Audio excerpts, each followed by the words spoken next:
get paid, little shorty get paid. 100,000 in the safe, couple thousand in the drain. Get paid, little shorty get paid. No, I'm always on my grind, 24 for 7 days.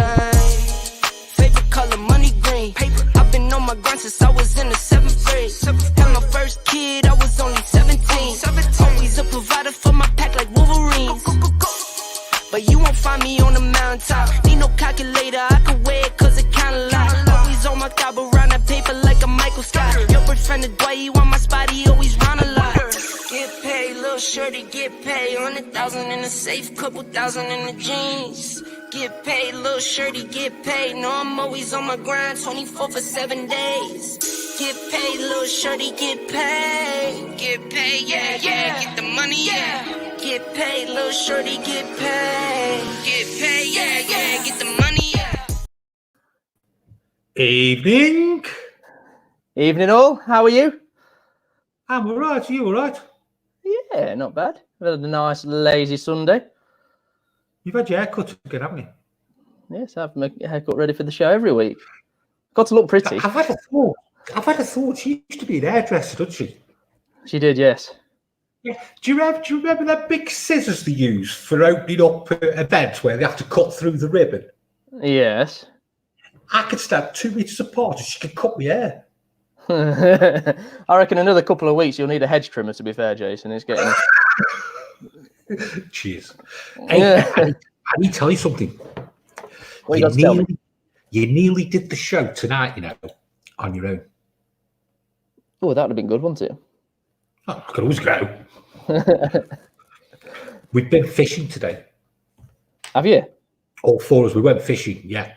I'm not a great fishing. I'm not much for fishing, but the kids love fishing and the other half takes some fishing as well.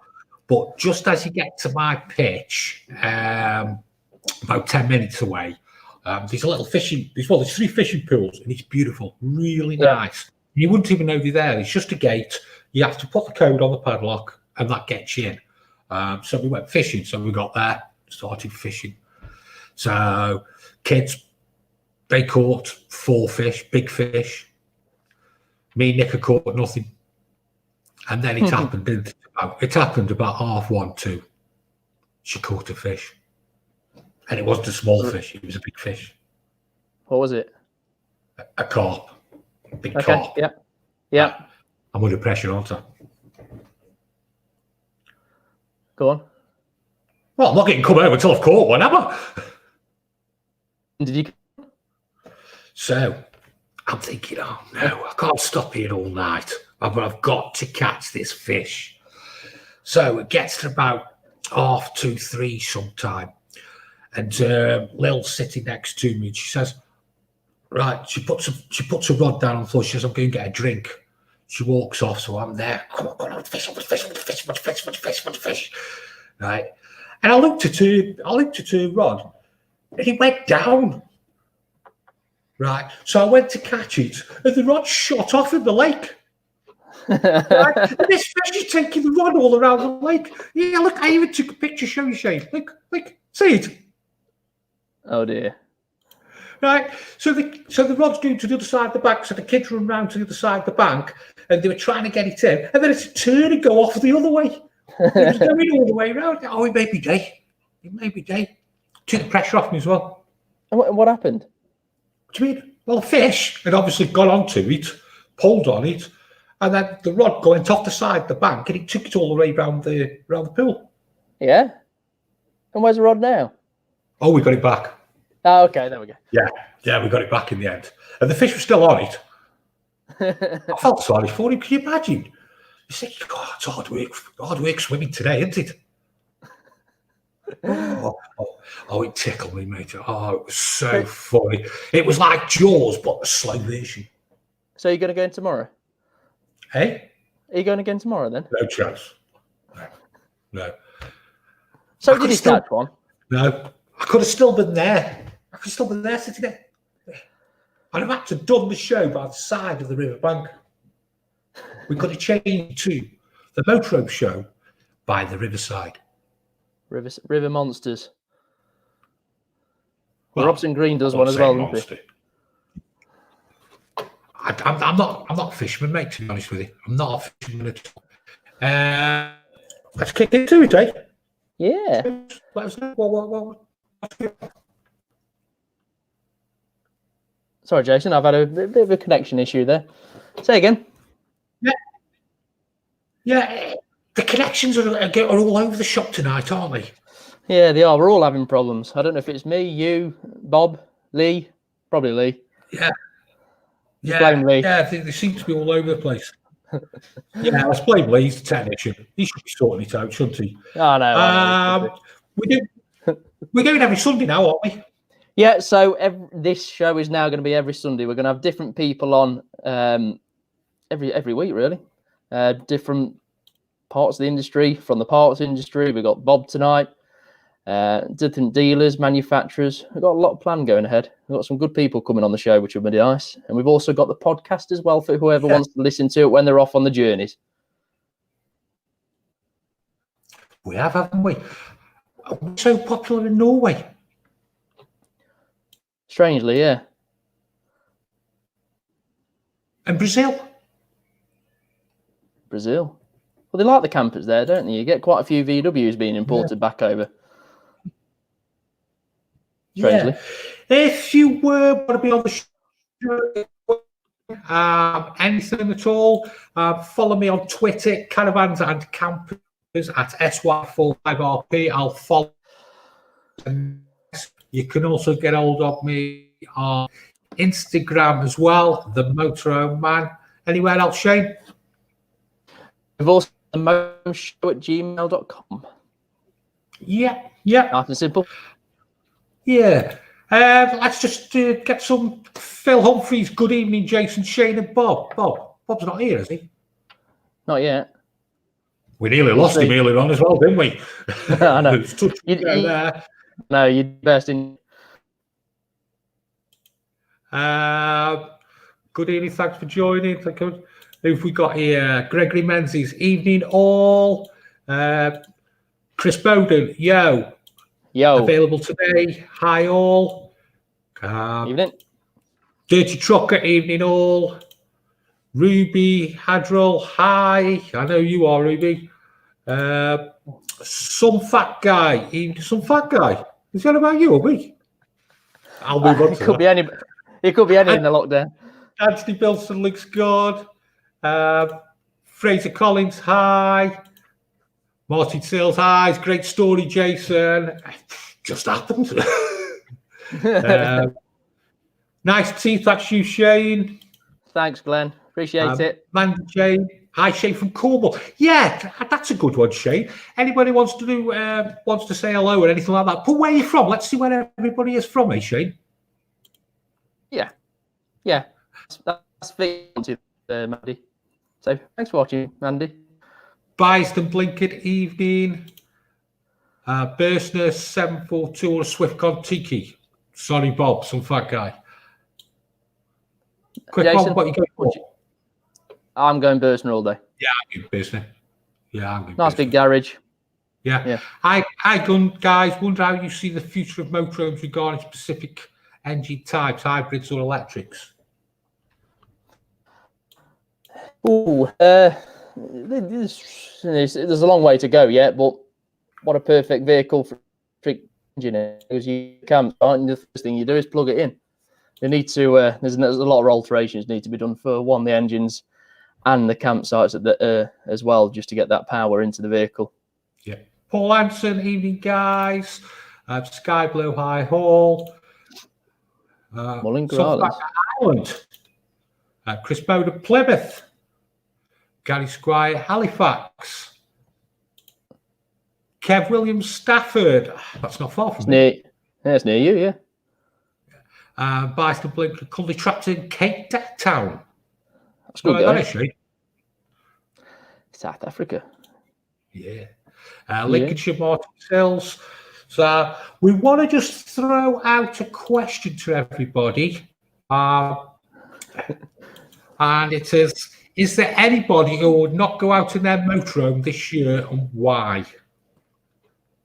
Yeah, well, obviously we've heard a lot of people that say they can't wait to get down and out in the motorhome, but is there anybody who wouldn't want to go this year? We haven't heard of anybody that said that yet, but it'll be interesting to see if another side of it. It will. Shall we get with the news? Are we travelling to France or are we not travelling to France? Depends what day you asked me this week. Earlier on in the week, earlier on in the week, we were able to France without the 14-day quarantine. Well, that was what was in the news. Since then, that's changed. They've denied all claims that there was a 14-day block on the quarantine. So, England it is. Staycation is the one. RV sales in America. Yep, RV sales, a bit like over here. I mean, I know Jason started the interest, and we have as well. Sales were up, this was a few days ago now, but sales were up 35%. And in part exchanges, I think they're down from 35% to around 20 to 25%. Was it, Jason? Yeah. I believe. Yeah. So for me, that says that there's more people coming in and buying motorhomes that are new to the market. Yeah. Campsites in England. Campsites, now there was something drawn up on the 11th of, we're in May now, aren't we? Yeah, 11th of May, basically saying that campsites are due to be open on the 4th of July, as long as all the numbers stack up with coronavirus. So that's good news all around. So wait for a flood of bookings going through. However, Wales. Now, this is a very interesting one. I mean, every 3 weeks this is being reviewed, but 26th of September is the date that they're putting for opening campsites, which is a long time away. 4th of July, everybody can deal with that, but yeah, 26th of September, that's a long time away. I'm not too sure on Scotland at the moment. I think they're being a bit more cautious than us as well, aren't they? Yeah, what's the caravan club saying about bookings for campsites? Unless it's changed since, it was always the 1st of July, so I'm assuming they've put it back 4 days. Bookings have gone up though, haven't they? Yeah, they have, yeah. 135% up on last year, wasn't it? Yeah. So since Boris's speech to say they were lifting the lockdown. On the Sunday, wasn't it? Yeah, that's right, yeah. Staycations are going to increase as well. Yep, staycations up 81% year on year. So, especially with the France news, I think that got a little bit political with Europe, and they were saying, well, if you can come into this country without the quarantine, then we should be able to be as well. I think that's going to be a very big thing, which is good. I mean, if we've got the weather going on like it is now, I've not got a problem with that. Just hope there's the bookings available. What's happening in Dusseldorf? Okay, so as we said last show, I think it was, Heimer are back up and running, or about to be back up and running at the factory. However, they have pulled out of the biggest show, I think, isn't it, the Caravan Salon in Europe? Certainly, they've pulled out of that show, which I mean, I'm just guessing. I'll probably say that. Yeah, I mean, I'll probably say Erwin Heimer, 30-40% of the show. The massive, huge group. And after they bought out by Thor Industries, the American make, a year or two ago, they're certainly the biggest group in the world now in terms of motorhomes. Yeah. Okay. We've got Lee. Hi, Lee. Evening. You all right? Hi, Lee. Yeah. You all right, mate? Any technical questions? Any questions you want? If you can get them in, we'll try and get Lee on in about half an hour, 3/4 of an hour. So if you get any technical questions, Lee's here to answer all of them. You all right sticking around then, Lee? Yeah, no problem. I'll be here. All right, mate. Watching on. See you in a sec. And this guy's given me kicks for the last 15 minutes, Shane. He's been in, he's been out, he's been in. God, we're going to have to get him in quick. We're going to have to. I know. You forgot then, Shane. He's moved house, though. No, he's gone from one sofa in one place to another. Oh, let's bring Bob. Bring Bob. Oh, here I am. I've had to come indoors. I had to switch the whole internet off and switch it back on again. Move house, and sell my motorhome, and here I am anyway. Bob, everything was perfect until 1 minute before we were due to go on. I know, it's incredible, isn't it? The mobile signal went off, so I couldn't get that. Then I couldn't connect to the home Wi-Fi, and then the home Wi-Fi stopped working. So how many things can go wrong? We're in lockdown, Bob, and we've had Yeah. to drag the news out when there's no news to be told. No, Waiting no, for you that's to right. come on. Well, I mean, we're only slightly less on lockdown, aren't we, really? I suppose that's the thing. We're hoping to be able to drive the motorhome out for down to one of the National Trust places and get out and go for a walk, I suppose. That's the difference. Just for a run out, Bob. Yeah, just for a little run out, just get the wheels turning, get the oil moving and that sort of thing, and then go straight back into the drive, because you're not supposed to stay out, of course. You can only go out and then come back. So that hopefully that's what we're going to do. And do we? When are the National Trust places open? Do you know, Bob? Well, I didn't realise, but the local one to us at Formby opened on Saturday. They just announced that they'd open on Saturday. What I thought was that they were going to do was implement some sort of booking procedure. So you'd like book a car parking spot, and then they wouldn't get overwhelmed. So this sort of arrangement, I think everyone's just going to descend on them. So I think we'll go about 3 o'clock in the morning and see and get a parking spot. Yeah, we've got one local to us, which is Cork Abbey. Sorry, which would go around on the weekend, and we went for a walk Sunday morning. All the gates were shut on that Sunday morning, so whether they're opening this week, I'm not too sure. Well, I think it'd be good to get them open. Yeah, I think the bigger homes, the properties, I think that's where they're going to have the booking system. But Formby Point is like a big open area with woodland and that sort of thing. So, I think it's a bit different for the houses. Yeah, that'd be nice. Yeah, well, looking forward to it. Anyway, I'm just going to catch up on these channels. We have Fraser Collins, sunny South Wales. Byston Blinkard, usually London. Jason sounds more like Norman Collier. Who's Norman Collier? You'd have to be a certain age. You don't know. Go on, Bob. I've no idea. You know how Norman Collier is, Jen? No. I know he's a sort of person. I think he was a comedian, wasn't Possibly. he? Okay. Yeah. Carl Totten tuning from Stoke-on-Trent. That's my neck of the woods. Not another one. No booze allowed in South Africa. Lockdown. Wow. That's a bit boring, isn't it? Bob from Uddingston. Hi, Bob. Where is Bob Earnshaw? He's here. He's here.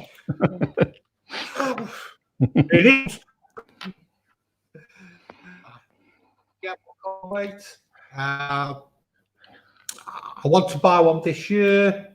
Yeah, do it. The Beckwiths. Good evening, guys. Can you tell or not? Otherwise, Bob would have been there before you. I wish. Is that your pub videos, Bob? Yeah. We did top 5 pubs with like a collaboration. So I think we ended up with about 20 odd pubs. So it's worth checking that out. Oh, yeah. Where are we next? Ireland. Still looking to buy a motorhome. Great info. I hear the rental is about to take off. What do you think, Bob? Yeah, I think so. I mean, rentals are really. We got started by hiring a motorhome. We hired twice before we knew we really liked it. So definitely a way to go. And funnily enough, we bought from the dealer we hired from. So there you go. A really good idea. Oh. Yeah, so it's, because it's a lot of money that you're plowing into one, and to just pick up one, not knowing which layout's going to suit you. Well, you don't even know if motorhoming is going to suit you. I suppose that's the thing, the actual lifestyle. Yeah, definitely. Martin Sills, hi, Bob. Hiya. Anthony, is the NEC Motorhome show in October likely to go ahead, Bob? I don't think so. You were talking earlier about the Erwin-Heimer group, Heimer pulling out of Dusseldorf. I can't really see them going to the NEC. So you got the likes of Eldis and Heimer and Corrado, and those people are not going to be there. So I'm not sure it's going to go ahead. If it does, it'd be quite limited, and it'd be quite difficult, I think, as well. I just struggle to see how you. Yeah, I know. You just struggle to see how there's going to be so many people going in and out of vans. It just doesn't compute, really. No. I mean, we were worried enough when we were at the February show. You know, we knew the virus was somewhere in the background, but you know, we were quite worried about back then. So yeah.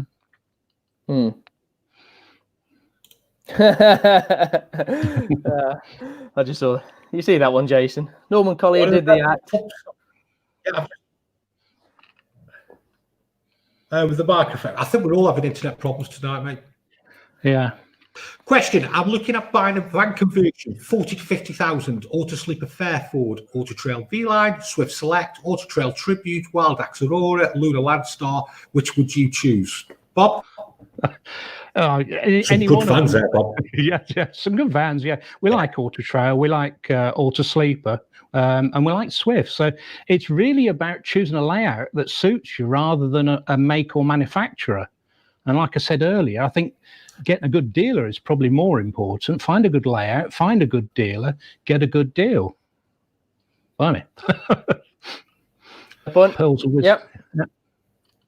Two good vans there.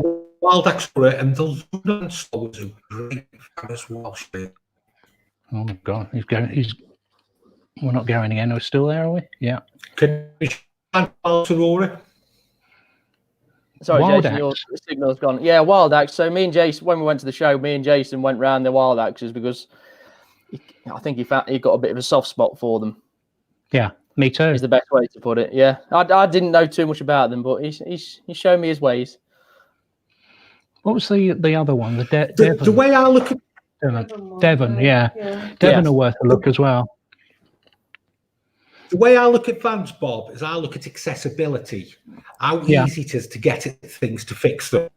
So if you can get at the pump and you can get at the various items, therefore it's the longevity of a van because people will get them fixed then, you see. How do you feel about A-class vans then, talking about being able to get in it? A-class fans, you know. Always go German, Bob. Yeah. I think what with the German manufacturers, how they build them is look, we build these vans, but they are going to go wrong at some point. Let's make it easy for the lads to fix. Well, that's what I was thinking about A-class fans, is that because you've got this shell over the engine, it's not easy to get in the engine, particularly for sort of normal maintenance. So I'm sort of put off A-class fans for that reason. Maybe. That's a good shout there, Bob. That's why I've got a mechanic.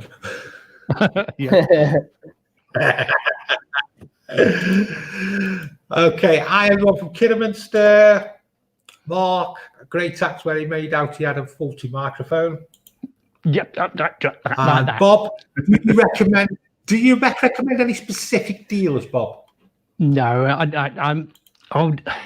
it's difficult, isn't it? One thing you don't want to be doing is traveling 600 miles to a dealer every time you need a service. But, you know, we've got a good dealer and we'd stick with them. So I wouldn't recommend a particular dealer. We've had some dodgy experiences, I've got to admit. The worst thing I think a dealer ever did to us was say they were going to ring us back and never rang us back. You know, and that happened like several times. So it's not perfect, that, but it's not the end of it's a phone call, Bob, isn't it?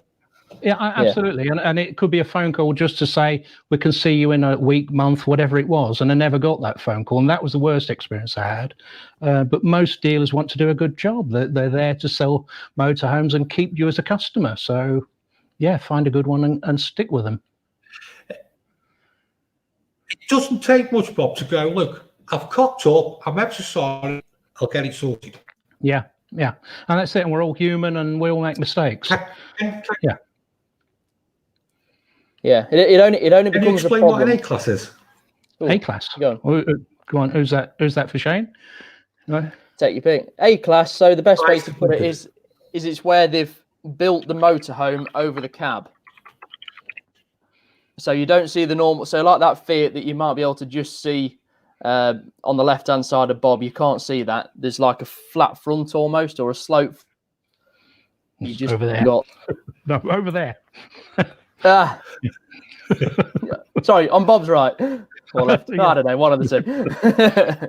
Yeah, it's like they've taken everything off. If you imagine just got an engine and a chassis, and they build everything on top of that, Yeah, and put some seats in it. So yeah, that's an A-class. Where's Jenny? Where's Jenny? She's over there. Say hello, Jenny. not too Come far. here. Hello. Come sit here. Come on, come sit here. She's camera shy. So me and Jason. No. No. Well, to be fair, we was in October. Yeah. Yeah. I like the layout. We like single beds, and we like the lounge layout. So it suits us. But the key thing is finding a layout that suits you.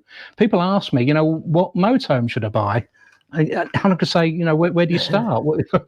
Do you want fixed beds? Do you want drop down beds? Do you want high level beds? Do you want island beds? Do you want queen beds? Do you want front lounge? Do you want travel seats? Do you want travel seats that pop up? It's it's such a choice out there, and that's a great thing. There's something to suit everybody out there.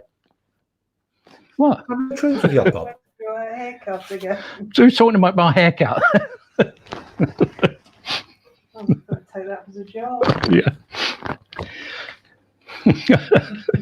Come here. Come on. See if I can get her here. How many motorhomes have you had, Bob? How many motorhomes? motorhomes Oh, yeah. have you had? Here we are. How many motorhomes have we had? We've had a Autocruise Starfire. Autocruise Vista, Autocruise Starfire, a Bailey Autograph Approach Compact 540, a Swift Bolero 714 SB, and this one that we've got at the moment. So what's that? Like 5? Yeah. Yeah. So it's What's 5. the one you've got now, Bob? We've got a Swift Contiki Sport 574,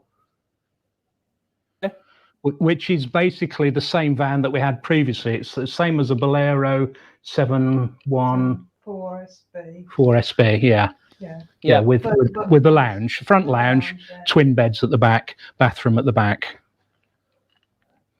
Okay. Yeah. So it's the new 2020 model when they've kicked out the Boleros, the Besser cars. Best.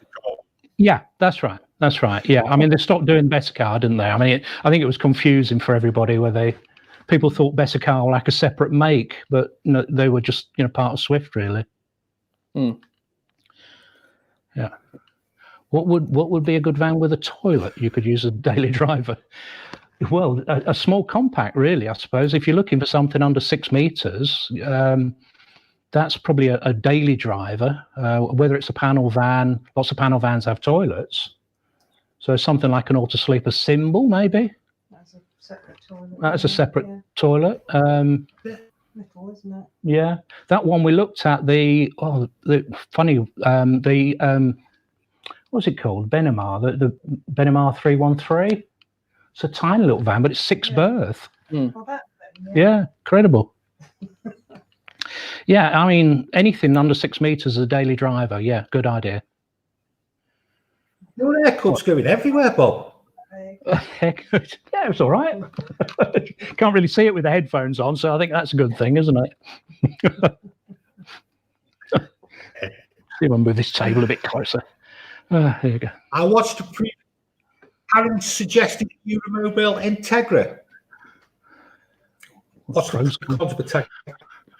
Well, I've never driven a tag axle motorhome, to be honest. I suppose the cons of it are that you've got six tires to change rather than 4, isn't it? Really, the pros of it must be the stability. And probably the payload and storage as well is the two things. Absolutely, yeah. You can get a huge garage on the back of a tag axle. Yeah, the only thing I do find a bit is if it's a U-shaped lounge where it's a bit of a waste of that payload. Yeah, absolutely. Yeah, it's each of their own, really. Yeah. Oh, how far have you come subs, Bob? Last time we looked, we were about 7 away from 10,000. Something incredible. I think we were about 9,993. So, what's your channel, Bob? It's just called Bob Earnshaw. Okay. Bob Earnshaw on YouTube. On YouTube. Subscribe up, and hopefully we'll get into that 10,000 by the end of the show. Who's going to be the 10,000th? Yeah. We're going to get Poppy in the picture as well. Two people who don't know what you do, Bob. The what? Sorry. Just for the one or two people who don't know who you are, Bob. What are your videos about? What do you do? What do? We do tours. We like going on tours with our motorhome. We visit a lot of shows. I think I wrote down that we'd visited about 17 shows in the last couple of years. So we review a lot of motorhomes. We do accessory. We talk about accessories for motorhomes. We talk about how to. Last one was cleaning your toilet. People who come into motorhomes, sometimes they don't know what to do with the toilet. Daft things like that. We talk about accessories for motorhomes. Anything else I've missed? Sites. Oh yeah, site reviews. 139 arriving at. Yeah, we've done 139 arriving at. That's where we go to a site and we have a look around the site, filming the toilet, which amuses a lot of people. Don't actually film in the toilet, if you know what I mean. Yeah. But if it's your first time, though, Bob, at least by watching one of your videos, you know what you're letting yourself in for. Yeah, that's right. Yeah. If you've watched the channel trailer, I think that says what we do really as well. So what's the reason you film the toilets for? Because I've got a reason why I focus on them. Yeah, well, I mean, when you're paying money to go to a site, and let's face it, it's not that cheap these days to go to sites. You want to know what you're getting. And I think if you go on the club websites, you see a glossy pitch with a lot of models walking around. Well, I have a look what the shower curtains are like and, and what the facilities are like. People want to know what it looks like before they book. Okay, fair enough. Yeah. You see, and what the dog looks like.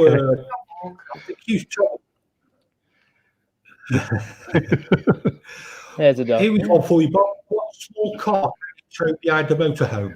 Well, really, you're looking at a car that weighs probably not too much more than a ton, I guess, because you're going to have problems if you go a small car. We tow a VW up, so something like a Peugeot 106 or 108, or the small ones, or Citroen C1, that sort of thing, or perhaps a small sports car, something small. The people who do the A-frames will tell you what sort of cars they can convert. So that sort of tells you, what cars you're looking at. Fiat Panda, Fiat 500. Well, they can do Fiat Panda. Daewoo Matiz, those sort of cars. The VW Up's a great car. It's 5-door, so it's you can fit people in the back of it. Yeah. Do you want to go for that, Shane? Best place to look for a used motorhome online, Autotrader, eBay, any other good sites? I'd probably say those are the main two, but generally I'd say look on all of them because there's going to be, depending on what packages dealers have got and where. eBay is cheaper to advertise than Autotrader from a private seller. Yeah. But it depends where the dealers get the best leads from to where they advertise. So yeah, check them all out. There's the best bit of advice. Which way would you go, Bob? Private or trade? I'd probably go trade. I think we bought most of our motorhomes from a dealer. I mean, we're looking for the warranty. If we have a problem, we've got someone to go back to. So that's sort of what's going on in my mind, I guess, and Jenny's. Jenny's cautious.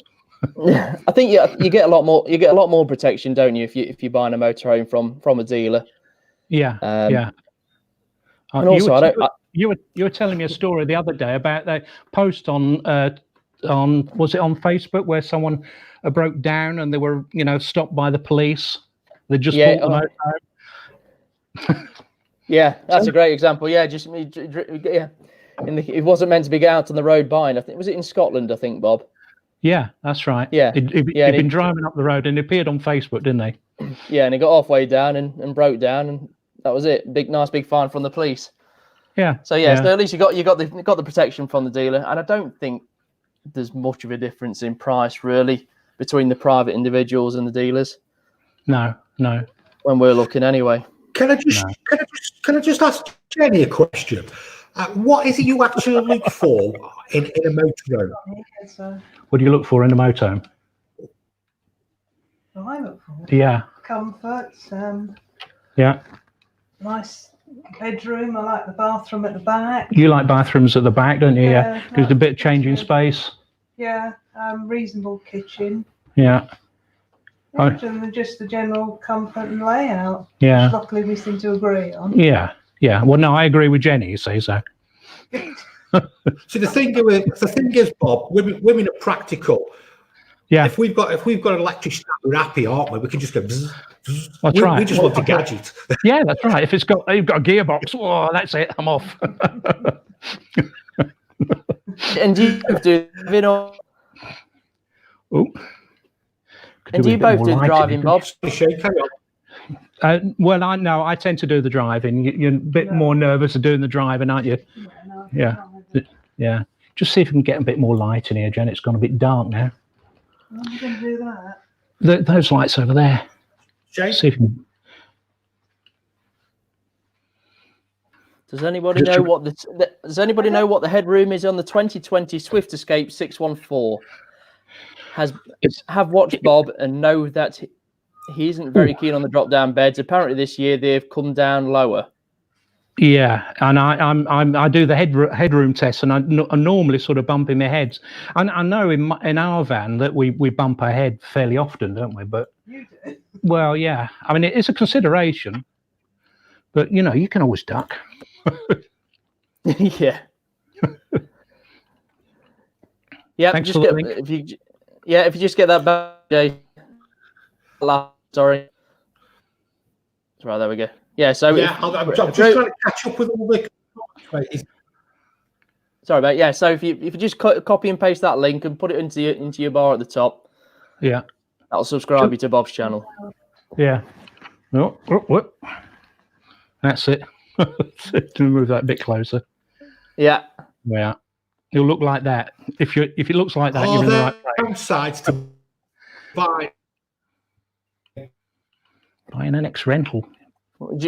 Yeah, so we're just looking there. Are there any downsides to buying NX rental motorhome? Are they difficult to insure or sell once you are looking to replace? From my point of view, it depends how well they've been maintained. I mean, they can do a lot of miles and they have been lived in constantly. They could have been linked in for 50 weeks out of 52, whereas motorhomes are generally slept in for 4 weeks, 6 weeks in a year. So it's just the wear and tear on them. The price has got to be right on them to want to buy one, in my opinion. Insurance, I'm not too sure on that. And sell on, it's the mileage that kills them a lot of the time. What do you think to that, Bob? Yeah, I mean, I agree with you. I mean, mileage on motorhomes, as long as it's not like Starship mileage, 100,000, 150,000 is not a huge amount of mileage for what is basically a commercial vehicle.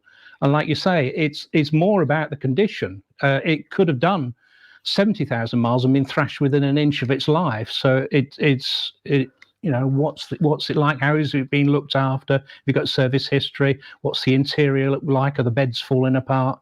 You've got to make all those sort of decisions, haven't you, really? Based definitely. On condition. That's what I'm trying to say. Yeah. Hopefully with them being, if they're a decent hire company, they will maintain them well. Yeah. Yeah. It's just depending on the condition in the market. Just don't do too many miles. Yeah. Yeah. Right. What we got next? Whoop. So what's your YouTube vids, Bob? Good watch. Yeah. Thank you, Martin. And how much did you pay him to say that? About There's about 5, wasn't it, Martin?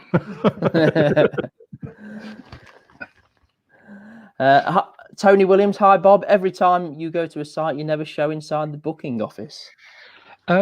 We thought about doing that, but I don't think they're that keen on doing it. I know a couple of people who have actually done the booking office. It means I've got, when I turn up on site, I've then got to explain to them what I want to do. You know, is all right if I film you, and we'll do a, you know, as if I'm booking in. You know, so it would extend how long it took us to book in. I suppose I could go back and say, do you mind if I do like a dummy booking in? So yeah, it's a fair point. We could do it sometime. I think Here We Tow know the people, don't they? Yeah, Here We Tow, the other YouTube channel we know, Here We Tow, they knew the people on site who said, yeah, let's do a booking in. So perhaps if we get a friendly ward, and we might do that one day. So good question. Yeah. Yeah, I guess it's, yeah. I mean, we get comments on our pages. Why don't you do this? Why don't you do that? I guess it's something to learn from. And but I completely appreciate the business might not want you. No. In the bit. There's normally a queue. Yeah, that's right. Normally what? Normally a queue. Yeah. There's normally a queue. Yeah. Yeah. Yeah. Do you think I can move that table round a bit? No, not without looking at everything. No. All right. All right. No, I won't move the table. Okay. How do you keep the motorhome smelling fresh inside? Now, this is more one for you, Bob, because you spend a lot more time in them. Yeah, I mean, we just furniture polish. You know, we polish the cupboards and the dashboard, and we keep the windows clean, clean the carpets. So that's the thing. Carpets hold. If you keep carpets in the motorhome, not everyone keeps carpets in there.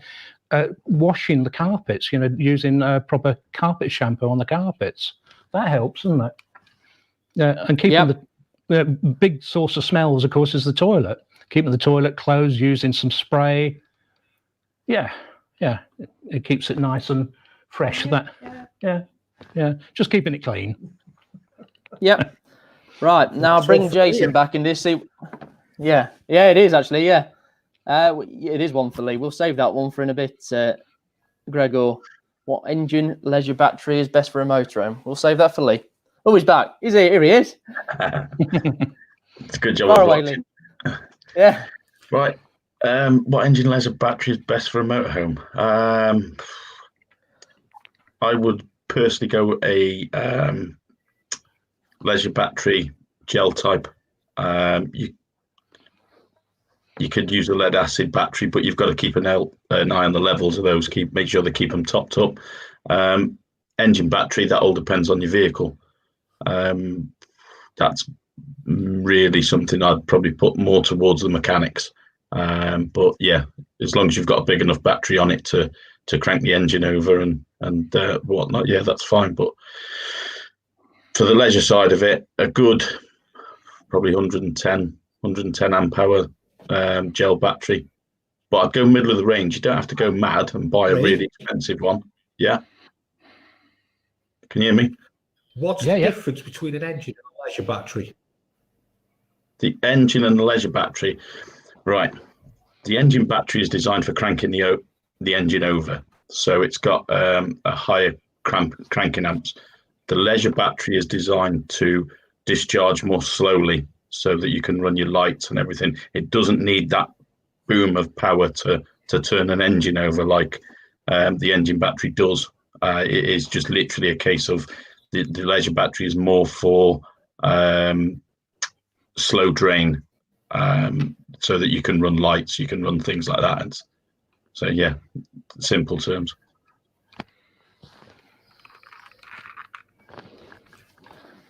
Okay. Sky Blue 1924. I will look at your YouTube clicks, Bob, as the simple things about setup at a park I don't know about. And yeah, it is good to see that side of things. Yeah. It's some people, you know, it can be quite amusing, really. You know, someone who's first time on a site, it can be a bit of entertainment to see what they do. I mean, I think it probably caravanners really, but yeah, knowing what to do helps, doesn't it? Yeah. Yeah. And some people, don't know what to expect when they go to a campsite. I mean, some sites take you to your pitch. Some sites go and choose the pitch, and others will let you wander around and have a look. So all sorts of different things can happen when you get there. Yeah, thank you. So what's one of the best campsites you've stayed at, Bob? The best campsite. Where's your go-to site? Well, people who watch our channel will say Bunry. Bunry in Scotland is one of our favourite sites, followed by Glencoe. Yeah, go on, keep going. Troutbeck Head, yeah, another one. Yeah, I mean it's often about location. I mean, we're big caravan and motorhome club fans because what you get is what you get, if you like. You know what to expect. But it's all about consistency, and it's about location. So Bunry is about the best location.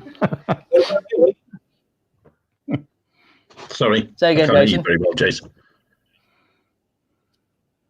What about you, Lee? What's your favourite campsite?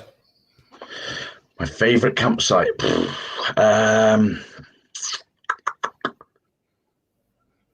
We go to. There's a site I go to that I actually work on, and we go and stay there occasionally. It's called Shays Farm. It's near Alton Park. So if people go in there to watch the racing or anything like that, it's good for that. But it's got a nice walk to a pub. The facilities on it are great. Well-spaced pitches. It's a really nice little picturesque site that's just out of the way enough, but it's close enough to be able to get to places as well. So yeah, that's a nice site. Okay. Right. Hi Bob, what do you think is the best engine and most reliable for a motorhome? The Fiat Ducato or the Ford Transit? I'm going to guess that you're a long-term Fiat Ducato man. Well, I think every motorhome we've had has had a Seville engine to it. I don't think we've driven one with a different engine, chassis to it, or either a Fiat or a Peugeot, which is basically the same van. I'd love to drive a Ford, especially the new automatic Ford, but then Fiat have got a new automatic as well, and I'd love to drive that as well. Yeah, they have got the new engines and automatic gearbox, which should be it'll be interesting. I'm looking forward to getting into one of them. It doesn't filter through to us until a few months after. But is your new motorhome on the new engine, Bob? No, it's on the one before. We bought it because of the VED. You remember the higher tax. So we bought the older, get this right, 6B engine. Yeah. So it's 150 brake horsepower rather than the 160 brake horsepower. Yeah, because all the brake horsepowers have gone up 10. 10. Yeah. Yeah, that's right. But yeah. But if any dealers are watching and want to lend me a Ford Transit, there you go. See, I really do like the Transits for whatever reason. Go on, Jason. Or would you like to be a Catharga or Catharga the best in quality terms? But yeah, they're well made. Yeah, we borrowed a Malibu, didn't we? Which is in that Cathargo family, and it was well put together. Yeah, there's no doubt about it. And I think, like you say, that German build quality is renowned. But negatives about it, Bob? What negatives about the Malibu, or about German vans in particular? Well, Malibu with your body on it. Yeah, the Malibu. I mean, it was layout more than anything for us with the Malibu. Malibu is an A-class van, which we'd never tried before.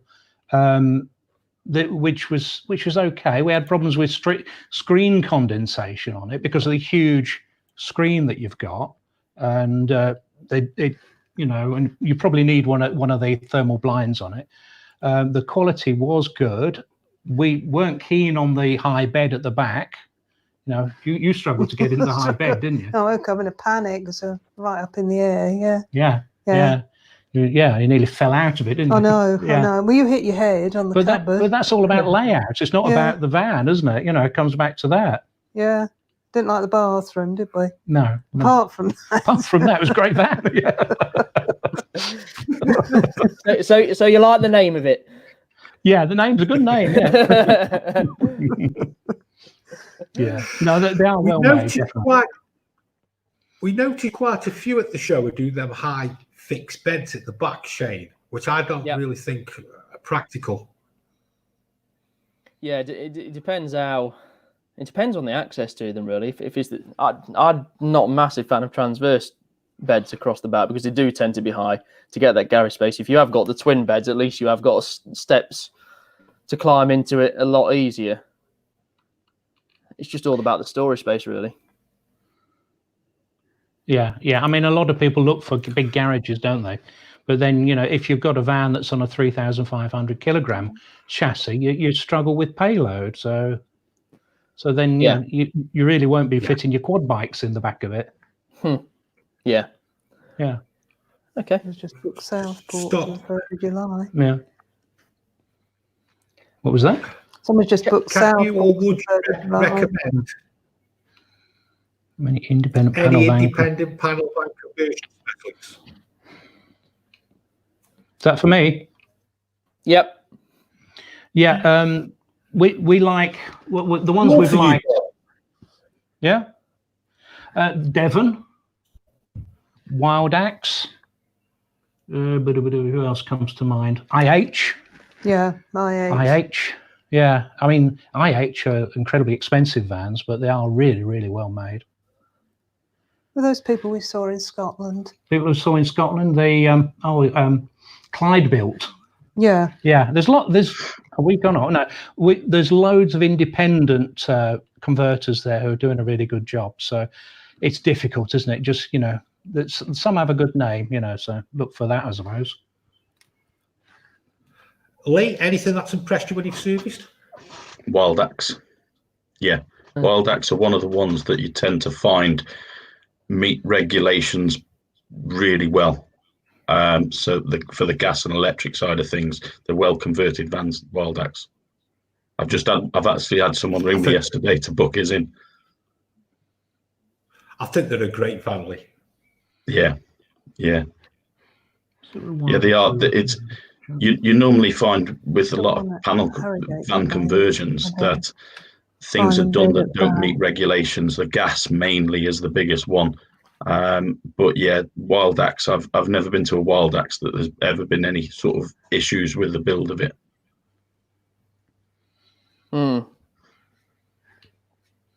Okay, I don't know too much about panel vans. In all honesty, we tend. I think I've said this before. We tend to go straight for the main motorhomes. It's a slightly different market to who we deal with for whatever reason. For Breeze, Bob McKay says how to keep it clean. Smelling nice. Smelling nice, yeah. Yeah. John Davison only just found out our solar panel on our motorhome Bursner 728G only charges the leisure battery, not the vehicle battery, and you may struggle to start yours if it's the same.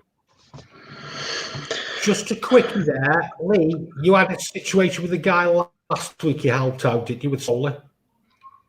Yes, I think he's actually online. I saw he said hello earlier on. I did speak to him after last week's show and sort of tried to point him in a few direction with a couple of issues. So yeah, I've not heard anything back of him, so hopefully he's all sorted out.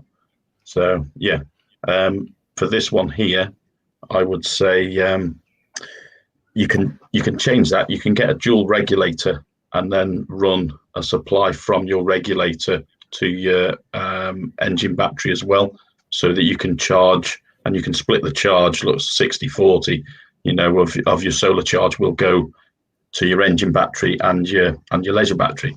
So you can actually charge both from a solar panel. You'll just need a dual regulator fit into it. Nice and easy. Okay. Which motorhome brand holds its value the most? Now, I'd be interested to see what you think to this, Bob. I don't know. I would think something like an IH or Wildax, as you mentioned, something that's got that's well built, that's well maintained, that's well finished. Yeah, I suppose so. Bursner comes to mind. Yeah. I mean, I'm not in the trade, so I mean, obviously you'd have to tell us what the residuals are on those sort of vans. What's your thoughts, Jason? Autotrail hold up well, don't they? Oh. Autosleeper? Yeah, chassis on a good value. They hold well. And Benamar as well. Yeah, Chasson and Benamar. Benamar, I think, having thought about it since somebody asked, I think in the last show, Benamar, I'm sure we end up pricing motorhomes for a retail figure of over what they were new sometimes, because they just seem to be. Yeah, Autosleepers tend to do a lot of two breaths, don't they? Autosleepers. Yeah. Yes, they do, and it depends what you're looking for, because they do a lot of the time tend to be heavy as well. We find if you're looking at the coach built motorhomes. Yeah. Available today with showrooms that are just about to reopen. How does the panel think it will go? People may well remain skeptic about going to a showroom, click and collect. Will click and collect catch on for motorhomes?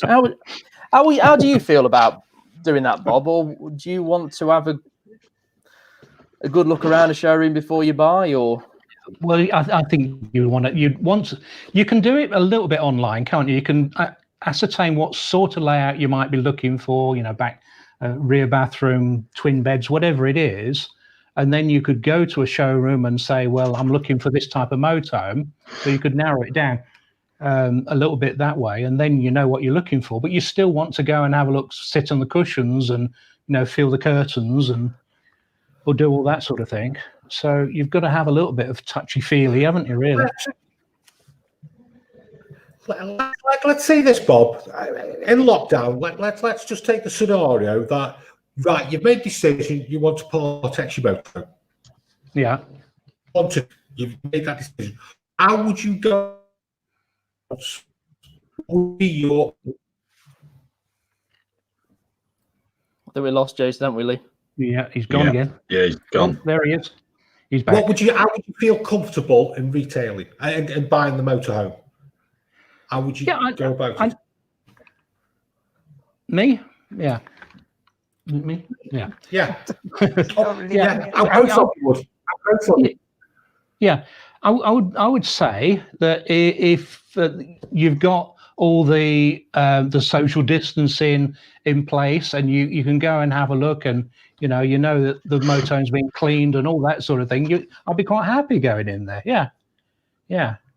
I mean, I think there's going to be some good procedures put into place. I'm really hoping. We had a guy called Mark from the Caravan Place on the other day, and the work that he's done to his site to get the one-way systems in, the perspex glass on, and little points for sanitizing points and everything like that. And I've seen some companies this week that have got something called an ozone generator that they're putting into motorhomes, which I don't know too much about them, but I know that the car dealers love them because if there's any smells or anything like that that's caught in the fabric, it will kill them off and sanitize it. Right. And that's how they tend to get rid of the smells. So I think that's what some are announcing that they're trying to do. Whether it takes a day or so to do that, but that's fine because at least you know that you're safe to go into the next one. Have you ever come across the ozone generators, Lee, or is that something foreign to you as well? The actual blast question, actually, it's something me and Jace were talking about the other day, and I was saying to Jace, my advice would be to have an idea of what you're looking for prior to going to a dealer or whatever. But because the dealers aren't going to want people walking in and out of 7, 8, 9, 10 motorhomes or caravans. So if people have got an idea of what they want and go and say, look, this is the sort of layout I'm looking for and things like that, and then they can say, yeah, okay, I've got this, I've got that, this, but because I know I mean, I know several people that the minute dealerships open, they're retired, and it's just what they like to do. They'll go. They're not looking at buying. They'll just go and have a look round. You know, it's like going around a garden centre to them. And it's you know, and they'll have a day out and go and have a look around some new vans and things like that. So yeah, it's something people are going to have to be aware of when these dealerships do open up again.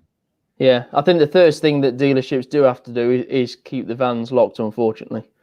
Yeah. And once the salesperson can qualify them and make sure they are looking for something rather than just having a look for the sake of having a look, because that's putting everybody else at risk. That's putting everybody else at risk then, and it's not fair. Just for the sake of going around vans for a day out. Yeah. And that's what's going to make the October show that much more difficult, isn't it? Yes. Yeah, definitely. Yeah, it's a good shout. Yeah. This one's about your battery, your vehicle battery, Lee.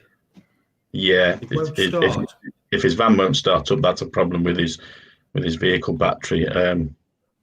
You need to have that checked out. If it won't start up, I mean, if it's flat, it need the battery charging. 6-month-old van, it's a bit strange.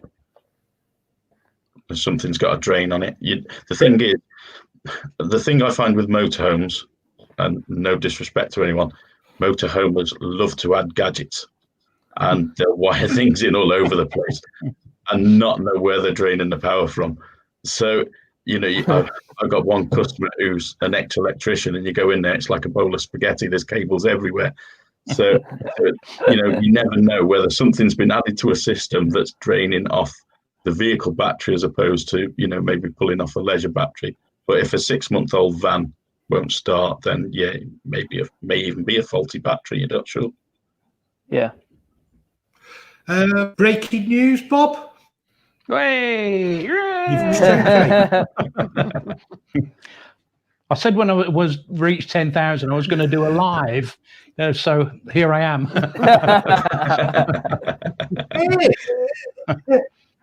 We need a thank you speech now, Bob. I'd like to thank my mum, my dad.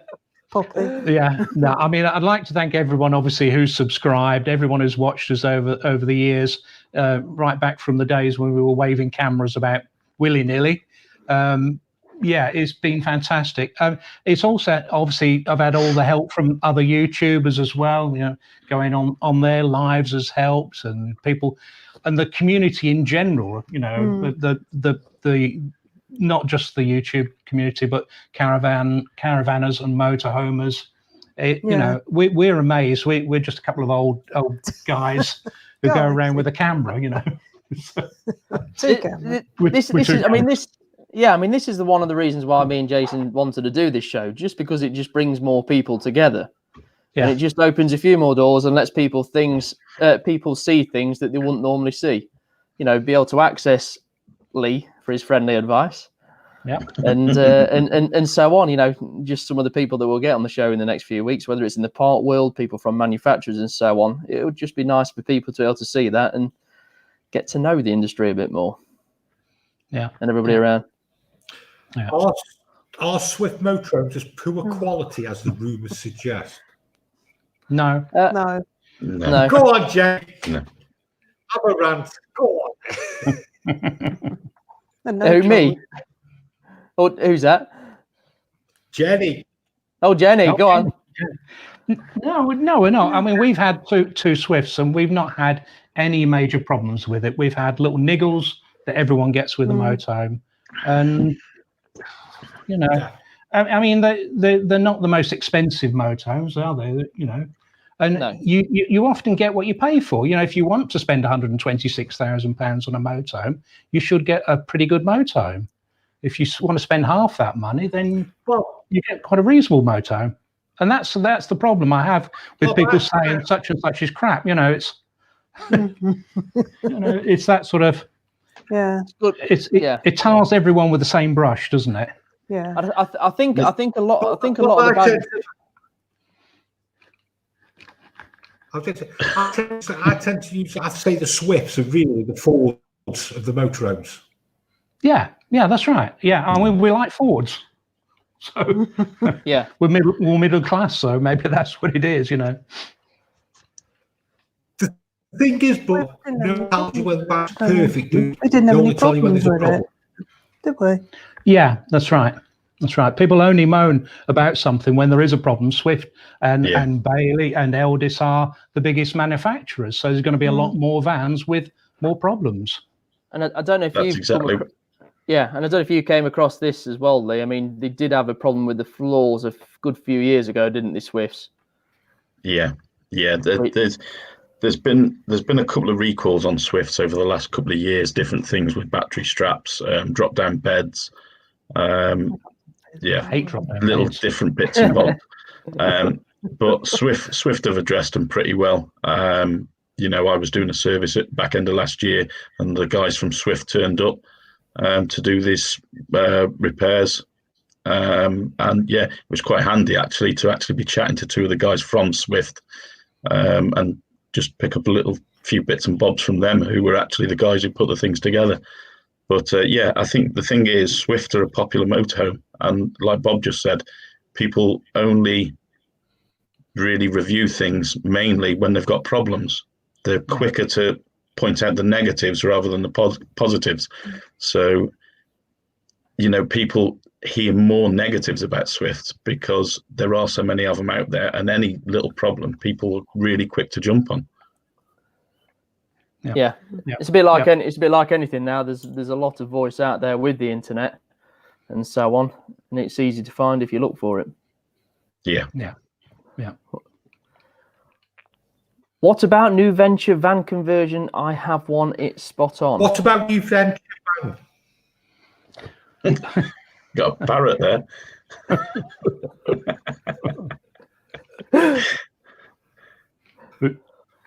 It's not one I come across a lot of, to be fair. I've probably only ever dealt with maybe 2 new venture van conversions. On the road from us. I don't think there's any problems with them, but like I said, it's not one I really come across a lot, to be honest with you.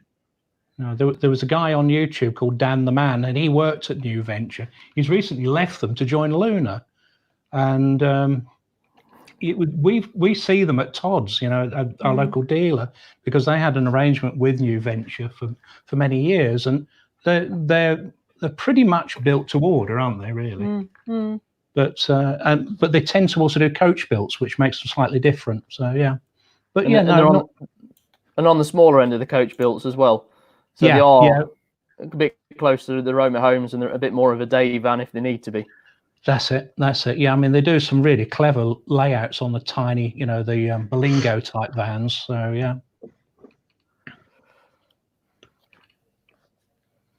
Hi guys, first time buy for motorhome with island bed type.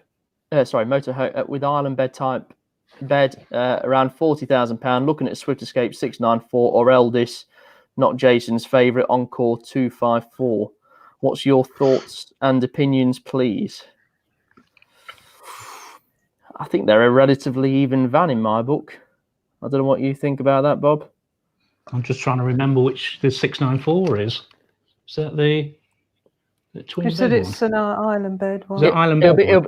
It's the island bed one, yeah. Right, yeah.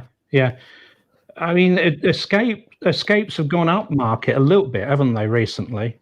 Yes. Because they got the come on, brain, you can do it. What's the lower one? The edge. Thank you. Yeah. It's getting late, you know. It's way past my bedtime. And so there's a lot of kit on the Swift Escapes now. The Encores, we really like the Encores. You know, we saw them at the show. Again.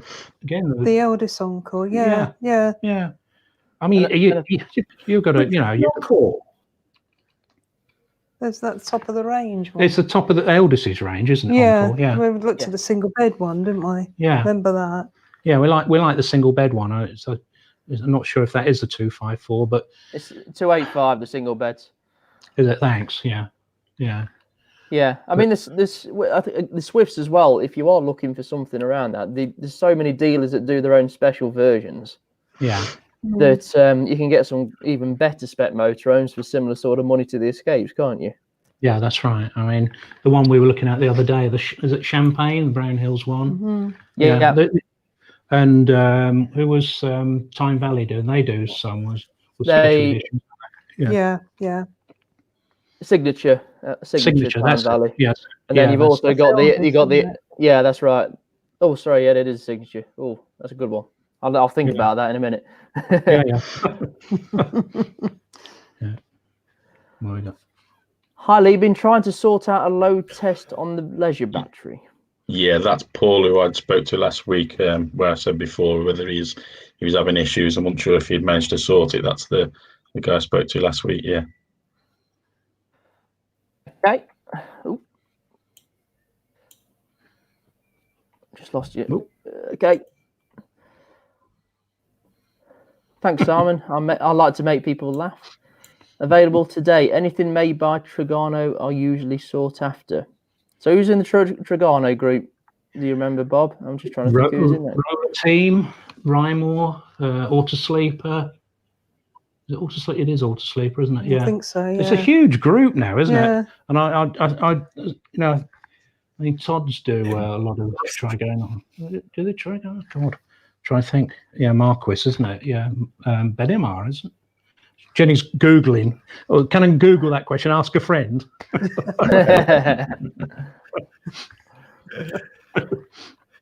High top or pop top? Oh, blimey. High top. High top, yeah. Adria. That was the other one. Yeah, Rapido. Yeah, I go high top. High top, yeah. High top, they are. Certainly for motorhomes, yeah. Yeah. Yeah, Is there any particular? God. There is a big list. That's a Trigano range. Yeah. Is there any particular motorhome you could recommend that is better suited for freezing, winter or year use? Thinking about insulation for body, water pipes, etc. Budget up to £20,000. And I'm probably going to ask Adria. Lee on that. What's Adria? Yeah. Adria, a well insulated van. Yeah. Budget wise, yeah, I'm not sure what you'd get in that budget wise. That'd be more something you guys would know. But if you're looking for a well insulated van for winter time, Adria's are really good. Yeah, I'd possibly say look at the more German makes, because you are going to get something that can do those sort of temperatures, because they're used to that. You're looking for double floor ones as well, aren't you? Really? So.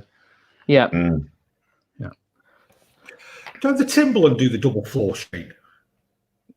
I don't think so. They tend to do van conversions, don't they? Timberland. Yeah. I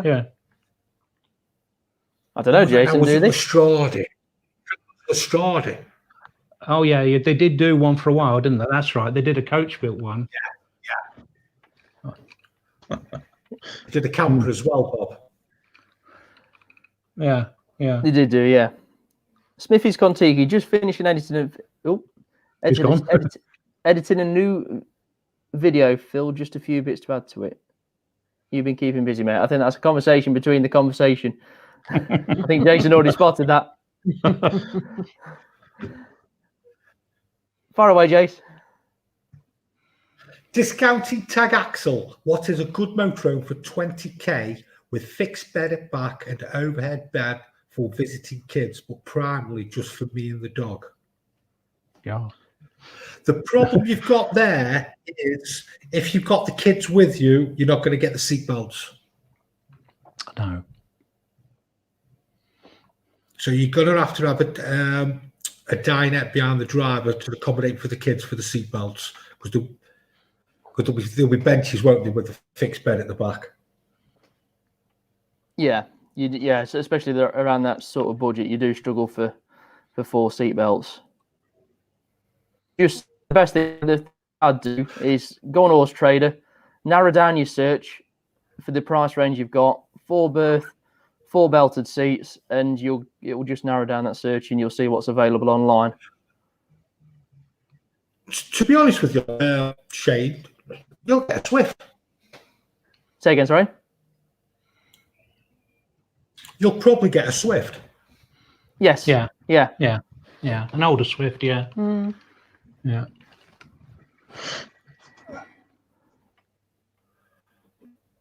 Oop. Yep.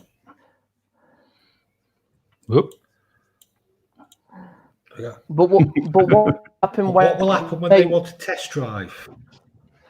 What are you going to do with that, Jason, from your point of view? They can go out by themselves. Yeah. Because you can do There was test a bit- drives with trailways now. Yeah, because before the lockdown, you couldn't do a test drive with a company's trade plates without somebody from the company in the van. But they've changed that rule just for this. Yeah, as long as their car's more expensive than the Motorhome. Yeah. Or they've left something in collateral. Or left something or somebody in collateral. Left the wife in collateral. Yeah. Yeah.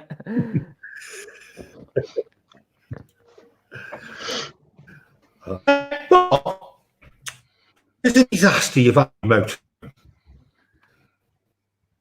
I lost you there, Jason. Has he gone again? So he has gone again. So yeah, Mark Yeah. the caravan place. If you want to know what Bob. the procedure is for the coronavirus, that's the one. That's the person to go to, especially for a caravan. He's got it all set up properly. Yeah, the caravan place, yeah. Bob, give us a disaster you've had in your motorhome. Oh, disaster. Oh, right. Okay. Driving down the motorway in Belgium, stuck at, the regulation 56 miles an hour or whatever it was in kilometers, stuck with all the trucks. Truck in front runs over some sort of mud guard that I can't avoid without smashing into the trucks either side of me. So I go over this mud guard and crunch crash, and it takes the bottom half of my door off.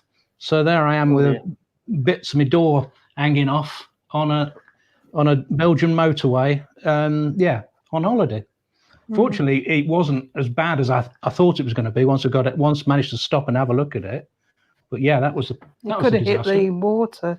Yeah, it could have taken the couldn't water it? tank out and taken the tyres out and everything. But yeah, that was a disaster. We were lucky to not be worse, I suppose. Anything else? What else we got? We had a few, haven't we?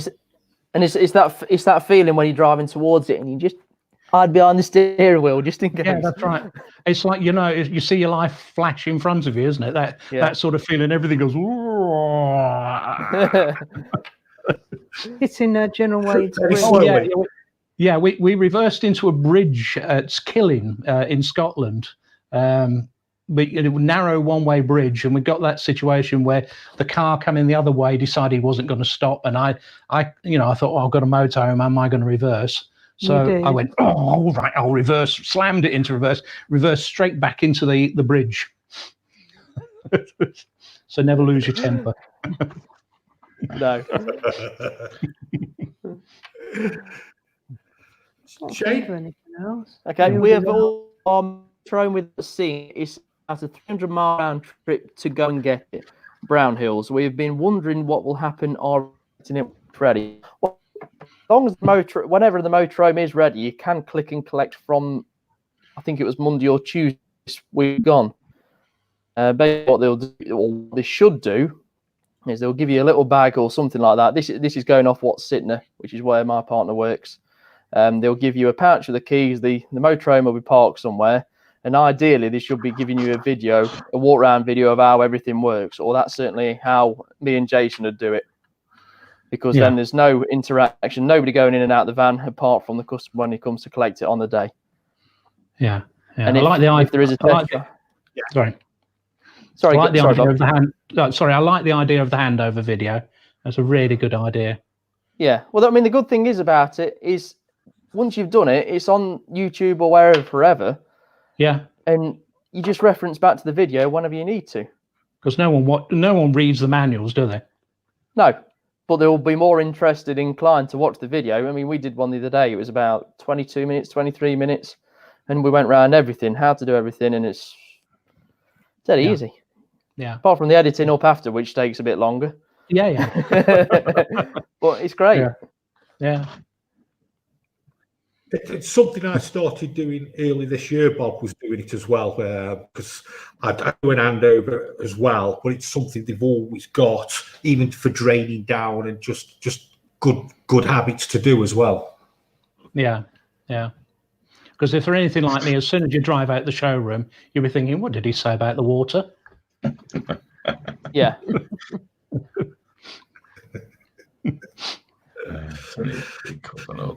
Lee, is there recalls on Autotrail at this moment? Not that I'm aware of. Autotrail aren't one that really keep in touch with us through the approved workshop scheme.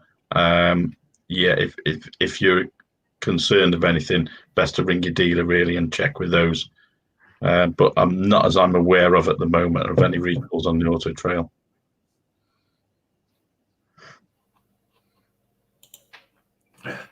Best UK-based insurance for European motorhome travel. Blimey, there's a hot topic, isn't there? Now that's definitely Your one for department you. there, Bob? It is, because we don't come across this side of things. No, you know, when we're going back to my disaster, we obviously put it through the insurance, and because it was a what do they call it? A no fault accident. We'd have been better not putting it through the insurance. So when I learned that after we went through the whole claims procedure, and they only told us after the event, I wasn't best impressed with that insurance company.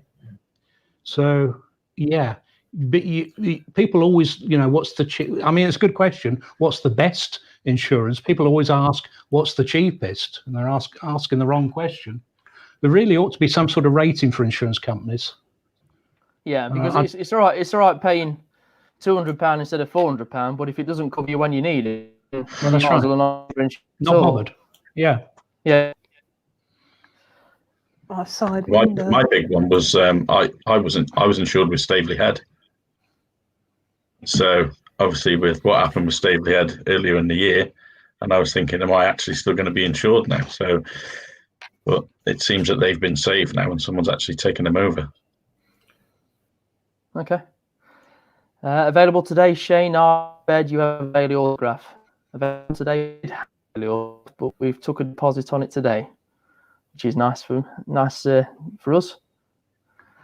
Yeah, I mean, just going back to what we were saying a minute ago about appointments and things like that, people are still buying. We've 2 or 3, I think, we've done in the last couple of days.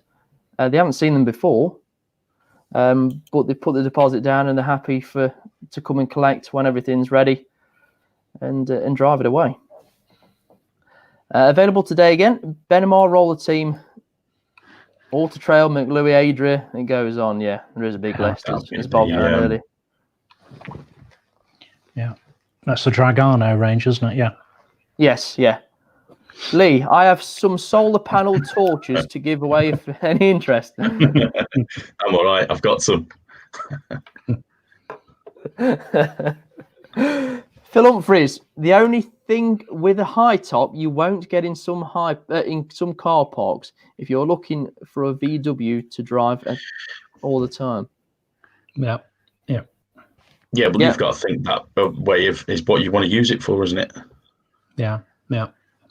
Yeah, that's right. Are you just looking for a day van, or are you looking to as a motorhome generally? Paul, what would you recommend the standard foam to fix a puncture or purchase a spare wheel? Spare wheel. Yeah. Spare wheel. Yeah. Unfortunately, a lot of manufacturers don't put a spare wheel on now because they're trying to keep that payload under 3.5 ton. But if you can, I mean, I know we've come across quite a few people who have bought that spare wheel after. Mm. So they've got the security. Do you expect insurers to pay some premium back, Bob? Do I expect them to pay it? No, not really. No, I'm not saying that. It was the insurance company didn't explain that there was a no-fault accident. I was purely ignorant about what a no-fault accident was, and they didn't explain it. So I think it was just pure bad training on their call center, I suppose. Because it affected the car insurance. Because it affected our car insurance as well. Yeah. Now, just going back to that comment, I mean, do you think any insurance companies will pay back for not being able to use the van for this? Oh, I see. Time? Oh, right. Okay. I'm with the question. There's all this question about people sawing the van as well, isn't it? If you sawn it and then don't insure it, I don't think insurance companies are going to be doing that, are they? They're not. Why would they? Why would it's still got to be covered for theft, doesn't it? Yeah, that's right. If it gets stolen and you say, oh, you were going to pay me any premium back, that's not going to work, is it? No. There was one company I saw in a chat with my friends who I guess it was a good marketing ploy, but they did refund some people because they won't be using the cars. But I don't think there'll be too many. I don't think there'll be too many wanting to do that. No, I suppose they could do it on limited terms, couldn't they? I suppose, insured on the basis it doesn't leave the drive or whatever, or leave the garage. Yeah, that's right. Tony Williams, loving the show. Great information on all aspects of the motorhome. Can we have Bob on again, please? Depends if Bob wants to come back on. Yeah, if I can get my internet sorted out, yeah. He's doing well now. He's doing well. Yeah. Well, I'm sat on top of the router. I think that's why. Gregor, best tow bar for a motorhome to put bikes / a car on. Lee, have you got any advice on this? I have nothing at all to do with tow bars, if I'm totally honest with you. I know some guys who do what I do tow bars as well. Not something I get involved with, but there's plenty of people out there. I mean, a proper tow bar company will give you the proper recommendation for what's able to be fitted and what it's capable of being used for. So I don't think, Lee, there's a standard tow bar that fits every motorhome, is there? No. And indeed, some motorhomes won't take a tow bar anyway because of the way they're made. So yeah. Oh, some water. Thank you. Have you got a company that you use for tow bars, Jason? If anybody asks, I know you've got one not too far away from you with Total. I've got a great company. Yeah, Salop Towing, just on the outside. I was going to say Salop Towing myself. They do all our tow bars for good company, Lee, aren't they? They're a really good company, yeah. Really good. They do reverse cameras and things like that as well. Yeah, but basically they come down, look at the motorhome and see which is the best tow bar system to put onto them, really. Yeah. Mileage information would be a way to repay some premium. Yeah, a black box recorder or something like that, I guess. Yeah. Go back to the old box recorders like you do on the Lunar driver cars. Yeah. Bob, it looks like this was one for you. Bob got a good vid on tow bar from this year. Yeah, I wasn't so much on tow bars, but on A-frames, obviously, because we've been dealing with smart tow or tower frame on A-frames. So the guys that I went to in Wales, they do tow bars as well. So but we'd already had a tow bar fitted anyway, so it came as one of the options on the motorhomes. Yeah. Hi, Bob and Jenny and Jason, Shane and Lee. Bob, what's your biggest bugbear visit dealers? Just going to put something else on that. What are people's... Now, this isn't just for you. This is just generally... What are people's perceptions on motorhome dealers? Now, what do people think about motorhome dealers as a general? Yeah, Bob, what's your big bugbear visit dealers? Me, Bob? With me, yeah. Yes. It's it's funny what we were saying earlier, but it's locked motorhomes. You go to a dealer and all the motorhomes are locked. So now you want to have a look in a motorhome, so you've got to go and get the dealer, get the key, go and have a look at the motorhome. Don't like that one, I'll go to another one. So that might be an issue when you come to doing your coronavirus precautions if you've locked all the motorhomes. it makes it very difficult to see all the motorhomes. And compare layouts. Would you, if you were visiting a motorhome dealership, would you prefer to have all the homes open? Yeah. Oh, yeah. Yeah. I mean, I know it's difficult, and obviously you've got the security arrangements, but sometimes you just want to open the door and have a look. Oh, it's got twin beds, and don't want that, I think the problem with that for some dealers, though, is if you've got a big stock of vans and you've only got 2 or 3 people on, like the size of Jason's pitch and the amount of vans Jason's got, if you get a lot of people on site, that's a lot of people for a couple of people to be trying to keep an eye on. And that's where the security issue comes in, I think, with that side of things. But I see where you're coming from with that, Bob. Yeah, definitely. I mean, I'm going to give you a good example of why I can understand why dealers, why dealers do lock up the vans. I mean, me and Jason go and just have a watch of the auctions once a month, and it wasn't the last auction. I think it was the one before the lockdown. I think they found 3 vans where people had been in and gone to the toilet in them. Oh, yeah. And not the easy one. Yeah. Great. Yeah, I know that's the trouble, isn't it? You can't legislate for people, can you? No. It's always the minority that's spoiled for the majority, though, isn't it? Yeah, that's right. Yeah, that's right. It's the same at the show. If you go to the show, you'll go in a brand new van and there's cooker knobs missing and things like that because people will just take one off and stick it in the pocket. Yeah, I think that's the problem I get. With me being based on a holiday park, when it gets really busy, you get people going into the vans, and if they've got a fridge knob missing, then they'll pinch them. Yeah. So, I don't know what the answer is. I mean, we go around. I suppose you've got like you say, you've got to get the salesman out and have a look, say what you're looking for. I suppose perhaps it's inevitable that we're going to go to this online situation where you get the layout you want online, you figure out what it is, and then you go to the dealer to have a look and see. So maybe that's the way it's going to go, and getting away from old folks like us, that wandering around aimlessly looking in vans. From the other end of the spectrum, some people don't like to be followed around by a salesman. So for you guys who are selling, you're sort of in a bit of a can't please everybody situation. I think the best. I mean, I'm the same. I don't like being followed around by a salesman. If I either want it or I don't.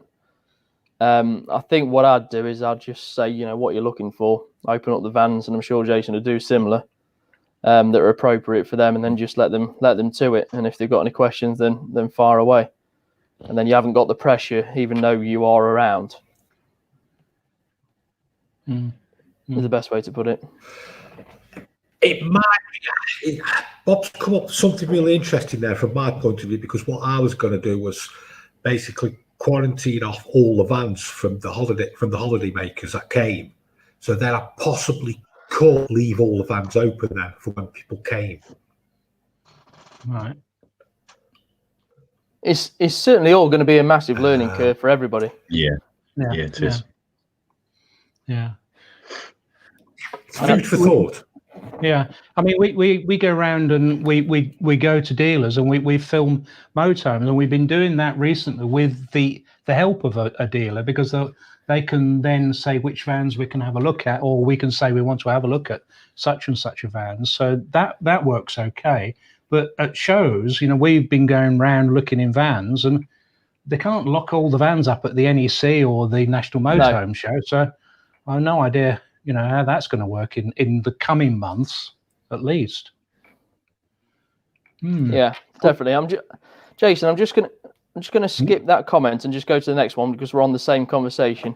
Dirty Trucker, which deal? I'm guessing this is which dealer put the floor pan on the side or on the motorhome? See, that's a good point, to be fair, Jason. I mean, if you could have got the time to print out, say, one photo facing the front, one the back, and a picture of the layout, and then it narrows it down for the customer to what they want to look at, hopefully, potentially.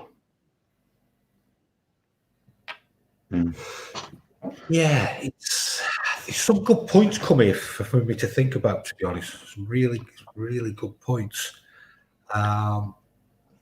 Yeah, it's not a bad floor plan. No. Cheers. Because sometimes it is difficult to find those details as well, unless you know where to look. Yeah. I think when we're going... Go on, sorry, Bob. I think when we're going around the shows and we're looking at vans with our camera, it really helps when you've got the layout and all the details on the side, because you know exactly what you're looking at. And I think that helps the customer know what they're looking for as well. Because if you go onto a big stand, an Autosleeper stand or whatever, and you're faced with hundreds of vans, you don't want to be opening the doors of every single van to see what it looks like. No. Oh, I've got it. He's got it. Okay. Oh. I'm going to order them, the markers, not the permanent ones. Yeah. And I can draw the van next to the habitation door. Yeah. Just rub it up. Until it rains. Yeah. Turned into a 4 berth, turned into a 6 berth. Yeah. It's a good idea, that floor plan is, though. Yeah. And yeah. Bob's made me think as well about keeping vans open as well. It's been leaving the hab doors open. The weather's got to be right. Yeah. Like I said, I think a picture. If you can get a photo of the floor plan, and maybe one facing to one end, one photo facing to one end and one to the other, then you've got a bloody good idea before you even to go in the van. I mean, that's something that me and Jason did when we went around the NEC, and I'm sure you do something similar, Bob. Is before we went in a van, we took a photo of the layout on the board before, and then you know exactly what you're looking at. Yeah, that's right. Yeah. You've also got the price and everything like that on there as well, which makes it handy for us. Right. Yeah, and obviously the weight as well. The 3,500 limit is increasingly important for people. Yeah, and that'll be interesting going forward in a few years' time, because there's not many people that are going to have that license to do over 3.5 ton. No, we'll be dead soon, won't we? Yeah. Biased and blinkered, is it worthwhile as an individual to go to auction to buy a motorhome? I have watched Jason's video of the auction. How will auctions work now? Have you been to an auction, Bob? Motorhome auction? No, never. No. It's once a month, Shane, isn't it, Nottingham? Yeah, that's the main one. There are a couple of auction houses that play it is the best way to put it, but the biggest following and the biggest amount of lots is BCA Nottingham. There's normally 100, isn't there? Yeah, about 100 motorhomes and caravans. Probably 40 motorhomes, something like that. If you were looking for a second-hand van, it's a great place to go and have a look at all the different ranges and all the different ages, isn't it, Shane? Yeah, and see what you can get for your money. I mean, the question is it worthwhile as an individual to go to an auction? Well, if you was to, what do you reckon, Jason? 80% is sold to dealers. Yeah. So if that 80% is sold to dealers, then they're going to be sold on to the general public anyway. You just need to know what you're looking for, do a good bit of research, know what you're going for, what your price is, and so on. Probably even do 2 or 3 auctions before you go. Shane, go 2 or 3 times. Yeah. And then just don't get carried away as well.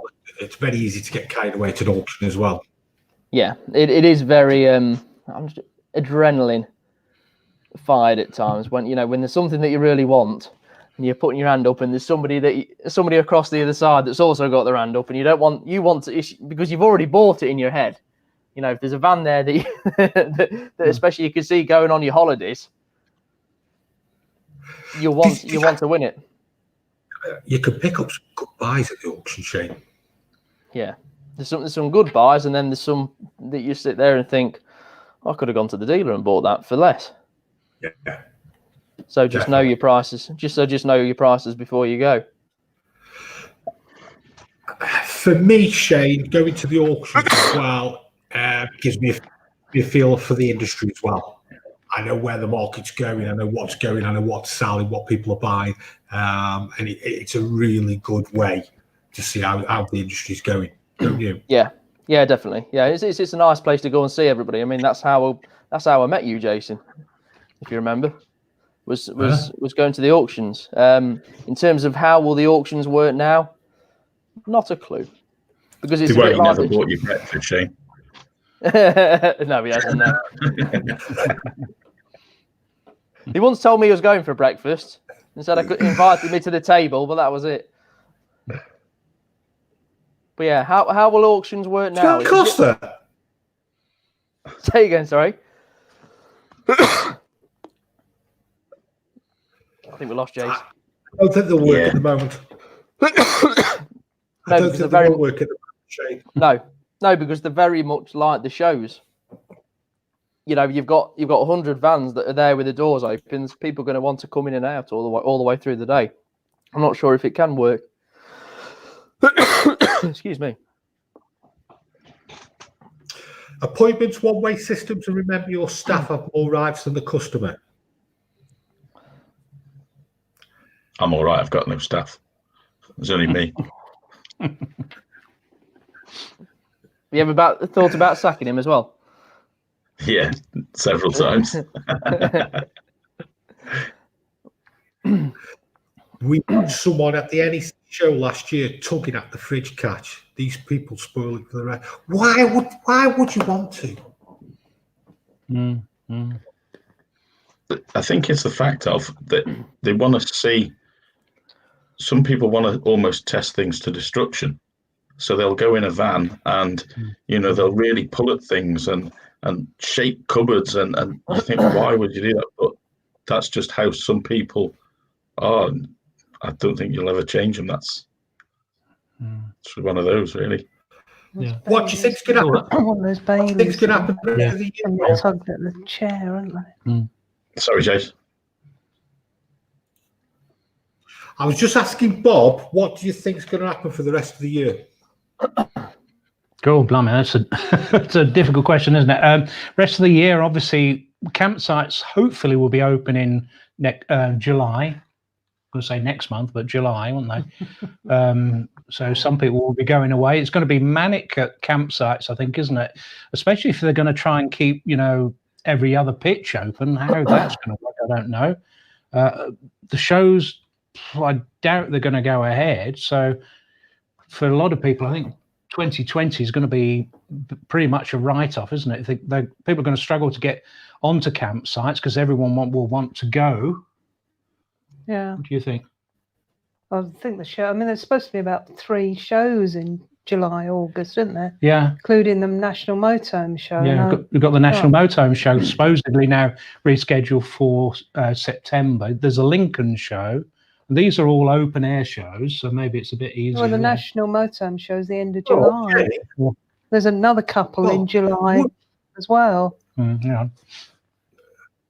Well, would you two want to go in September, though, or any other show?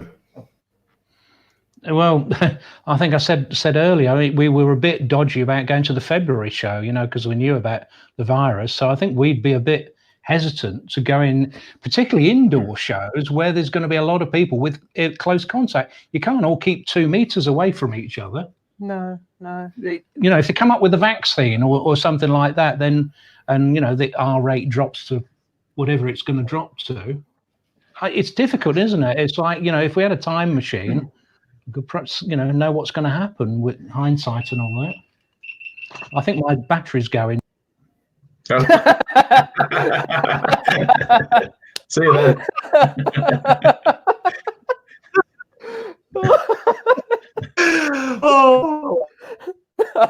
Oh, tickle me that. Stop. So, more questions. How will Motorhome shows affect dealers? There's obviously some dealers that rely on the shows, and there's a lot of units that dealers do sell at shows. So we'll see, and then just being able to display things new models. So say again, Jason. Question. Yeah. There's definitely a lot of dealers there that rely on it. Stephen Fletcher, what is the best way to find out if the ticket price of a motorhome is good value? Is there an equivalent of Parker's Guide for Motorhomes? The best way you can do that is have a look online and see what they're all up for. That's all you can do. There is a glasses guide, but it is, as Jason will tell you, it is a guide. I mean, sometimes I look at it and think, what were they looking at when they did that? There was an Autocrew Starfire 2005 that I found in the book the other day, and that had a trade price of £3,000. I think the cheapest online was 17. Yeah. So it's not even. Glasses guides all over the shop, Shane, isn't it? Yeah. And I'll look at some. I'm thinking, how are you pricing these? And a lot of Continental vans they won't have in on the glasses guide. Yeah, that's right. Yeah, the best way is just to have a look on what's online and compare it to other vans and so on, and that's where you'll get your price. But that's where we get a price from anyway. Go on, Jason. Back to the auctions. Do you get guide prices if not a dealer, and where do you get your valuations? You don't get any guide prices at an auction. Basically, all the years I've been doing it, and Shane does exactly the same as me. We log every single van that goes through. We know every price of every van that's gone through. So he gives us a guide, and that's what we just meticulous at pricing, aren't we, Shane? So apart from the glasses guide, which only the trade can see, you just the only place you can see is online, Autotrader, eBay, and so on. And that's where you get a price from. Bye, Bob. Bye, Bob. Bob's got all the best tech. What's Brown Hills like? Any dealings with them, Lee? I've not had any dealings with them personally. I've got customers who've bought from Brown Hills. Not heard really terrible experiences from them. The standard dealer really is from what I can make from what I've heard about them. Nice profile picture, though. Profile picture. Oh, can we block him? Can we block him? No. Have him on the show. Lee, anything anybody should be doing to the van or anything? Do you want to chat about? I've had a couple of inquiries actually. A couple of people. I get this quite frequently. Whilst they've been off, they've been in vans and checking things and this, that, and the other, cleaning water systems. And one I've had a couple of questions from is, Bob's back. One I've had a couple of questions is tap's not working. My kitchen tap's working, but I've got no water coming through my bathroom one. Now, a lot of people don't realise majority of taps in motorhome caravans have actually got a little filter strainer attached to the underside of the spout, and if you unscrew it, it collects debris inside there. So it's a good idea if you're checking your van water systems, unscrew those off your taps and give them a clean out, and make sure you get any rubbish out of them. Yeah, ours flew off. That little filter flew off ours, isn't it? You know, little filter on the tap. Oh, great! Yeah, when that really frightened me. That. Yeah, we were letting the water back in, and the little filter flew off. And I looked at it, and I didn't realise it came off. So yeah, good tip. Yeah. What's your dog called, Bob? That's Poppy. Jenny. Poppy. Another one I got asked about. Another one I got asked about recently was water pump kicking in occasionally, and they checked all around a van, and the only thing they could find was a slight drip from the hot side of their boiler. and on the top of the boiler there's a red connector. Now that's a breather pipe which has got a little valve in it. Now those things get gunked up. Another good tip, if your van's going to be sat for a while now, would be to take those off and give them a good soak in some descaler or bicarb or soda like that, because it just cleans the little ball up inside and stops the valves passing. Yeah, man, fun and games with the laptop battery now, because I've rushed in, and I haven't got the plugs with me. So. Well, we go 2 hours, haven't we? 1 hour 50, it says. Yeah. 1 hour 50, yeah. You did make us laugh, Bob. I think my battery's got. I just went black. Oh, shall we just finish this last question off then? Yeah, it should be all right. Hi, how is that vans a year old aren't priced 80% max of the new price? I.e. the VAT has been paid? Because you can't buy one. It's all down to price range. If there's one that's 50 grand, you just, it's a big jump. 80% is the best way to put it. What do you reckon, Jake?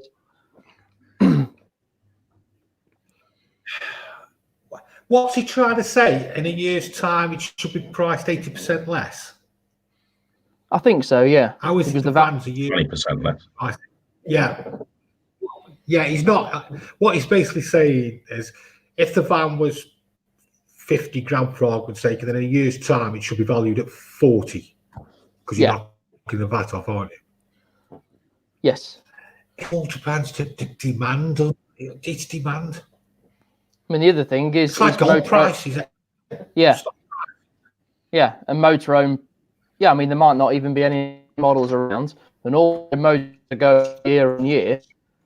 So it may have been 80% of the price for what it was, but the motorhomes have gone up 5 grand on the on the 2020 models, so that they've held the price, which is what they seem to do, motorhomes, which is good for the likes of Bob. Yeah. It might not have been a popular van. That's why the prices have gone down more. Yeah. Definitely. It's all to what. Bob, you've been great. Better than Jason's sound. I think he's going to have to write it out. It's been sketchy all over. It's been sketchy. Bob, thanks very much, matey. Anything you want to say, Shane? Shall we wrap up? No, just really appreciate you coming on, Bob. I hope you'll come on again in the future. Yeah, if I haven't scared you off with all my tech problems.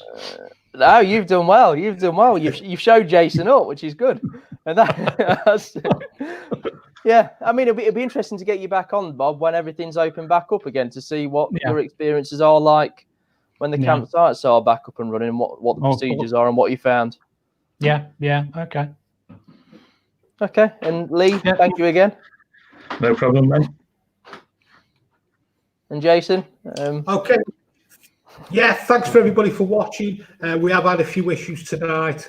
Internet's been all over the place. I don't know why. It started off with Bob, jumped onto me, jumped onto Shane. It's only mine, but any good. But I just love the classic moment. My battery's about to.